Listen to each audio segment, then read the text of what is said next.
මේක තමයි ලෝකෙ ගොඩක් මිනිස්සුන්ට ජීවිතයේ වරදින්න ප්‍රධානම හේතුව. හැමෝම හොයන්නේ ලේසි පාරක්. හැමෝම ප්‍රාර්ථනා කරන්නේ ප්‍රශ්න නැති කිසිම බරක් නැති සුව පහසු ජීවිතයක්. හැබැයි බෲස් ලී කිව්වේ වෙනස්ම කතාවක්. මිනිස්සු හැමදාම ප්‍රාර්ථනා කරන්නේ එකම දෙයක්. ඔයාලා දැකලා ඇති ගොඩක් අය පන්සල් ගිහින් පල්ලි ගිහින් නැත්තම් තමන්ටම හරි කියා ගන්නවා මට කිසිම කරදරයක් නැති ප්‍රශ්න නැති ලේසි ජීවිතයක් දෙන්න කියලා.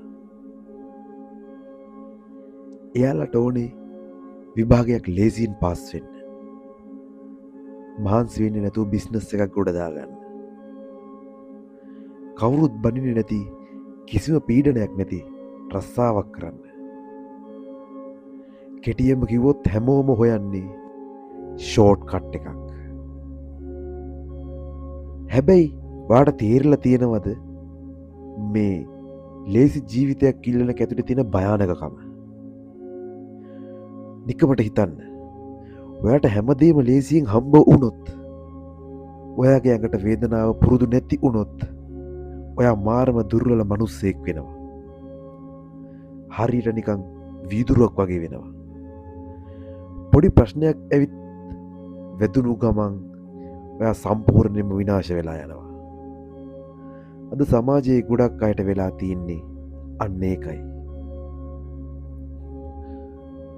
බෲස් ලී කියන්නේ මේ ලෝකෙ හිටපු දක්ෂතම සටන්කරුවෙක්. එයා දවසක් මාර ගැඹුරු කතාවක් කියනවා. එයා කිව්වා ලේසි ජීවිතයක් ඉල්ලලා ප්‍රාර්ථනා කරන්න යන්න එපා. අමාරු ජීවිතයක්. ඒ කියන්නේ ඒ එන වේදනාවන් දරාගන්න පුළුවන් ශක්තිය ඉල්ලන්න කියලා. ඒක තමයි ඇත්ත. ජීවිතය කියන්නේ ලේසි ගමනක් නෙවෙයි. ඔයාට වරදිනවා. ඔයාගේ බිස්නස් කඩාගෙන වැටෙනවා. ඔයා විශ්වාස කරපු මිනිස්සු ඔයාව දාලා යනවා. ඔයාගේ මහන්සියට කිසිම ප්‍රතිඵලයක් නැති කවුරුත් ඔයාව ගණන් ගන්නේ නැති දවසක් එනවා. ඒව නතර කරන්න කාටවත් බෑ. ඒක තමයි මේ ලෝකෙ හැටි.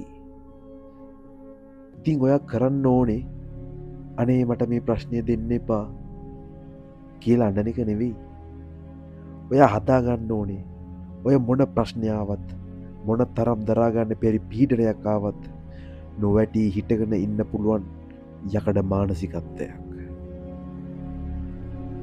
බර අඩු කරලා දෙන්න කියලා අඬනව වෙනුවට ඒ බර උස්සන් ඉන්න පුළුවන් වෙන්න ඔයාගේ හොරේස් හයිය කරගන්න එක තමයි ඔයා මේ වෙලාවේ කරන්න ඕනේ. අපි තයිලෝන් බ්‍රෑන්ඩ් එක හැදුවේ අන්නේ දර්ශනය ඇතුලේ. ලේසි ජීවිත හොයන අය පොඩි දෙයටත් අඬන මිනිස්සුන්ට අඳින්න නෙවෙයි මේ අපි ඇඳුම් මහන්නේ. අපි දන්නවා මේ ගමන අමාරුයි. ඒකයි අපි කියන්නේ වේදනාවෙන් පැනලා යන්න එපා කියලා. ඒක අත්විඳින්න. ඒ අමාරු ජීවිතය දරා ගන්න පුළුවන් පන්නරයකට ගන්න.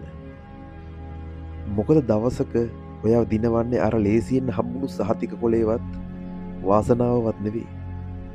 අර අඳුරේ ඔයා දරාගත්තු පීඩනය විතරමයි. අදින් පස්සේ ඔයාගේ ජීවිතේට ප්‍රශ්නයක් ආවම බලාපොරොත්තු නොවුන විදිහට ඔයාගේ ප්ලෑන් එකක් වැරදුනහම අහස පොළොව ගැට ගහන්න වගේ අඬන්න යන්න එපා. ලේසි දේවල් ප්‍රාර්ථනා කරන එක අදින්ම නවත්තන්න. ඒ වෙනුවට මට මේ එන ඕනම පීඩනයක් දරා ගන්න පුළුවන්. මම මේ බර තනියම අදිනවා කියලා තමන්ගේ මනස අයිස් වගේ සීතල කරගන්න. ලේසි පාරවල් නෑ. ඔයාගේ දුර්වලකම මරා දාන්න. Kill your weakness.